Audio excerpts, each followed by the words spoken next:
colleagues, great to join you on the Small Business Committee. And Senator Loeffler, congratulations on your nomination, and look forward to supporting you when your nomination comes to the Senate floor. I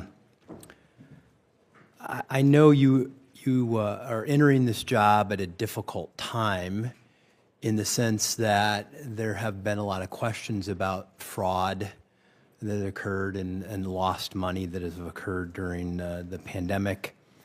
And there will be an expectation of accountability, which there should be for every tax dollar we spend.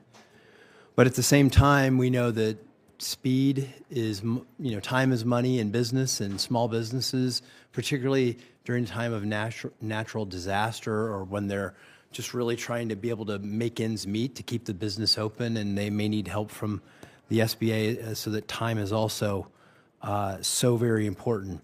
So just give me some insights into the committee and to how you expect to balance that, accountability and speed.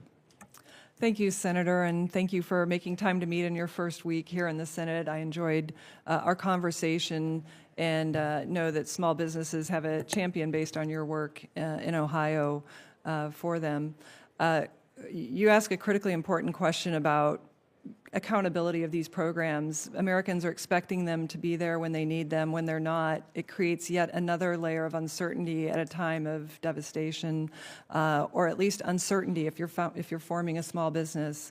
So certainly what we need to do is have a review of these programs, what's working, what's not working, and make sure that it's data-driven, that we look holistically across the 7A program, the disaster relief program, and understanding what went wrong, what are the parameters of the program, where have we gone outside the parameters and why, and what work we might do with Congress to strengthen these programs so that they're accessible. Obviously, Chair Ernst has pointed out rising delinquencies in the 7A loan program, rising delayed payments, or, early defaults.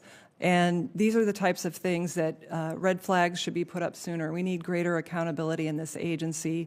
And certainly we can't find out 2 days later, when we had assurances that there was a disaster fund ready for hurricane victims, that it's actually dry.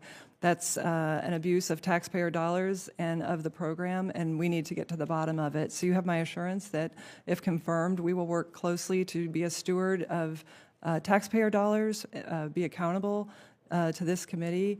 And I know President Trump strongly supports the small business community having the resources they need in an efficient manner that respects taxpayer dollars, because let's face it, the 7A loan program, the bread and butter loans that small businesses use to start, is meant to operate at a zero subsidy, meaning taxpayers do not fund these programs. They should pay for themselves when they operate appropriately, and they generally do that. But we're in a position right now, as this year starts, that may not happen, so we need to investigate that.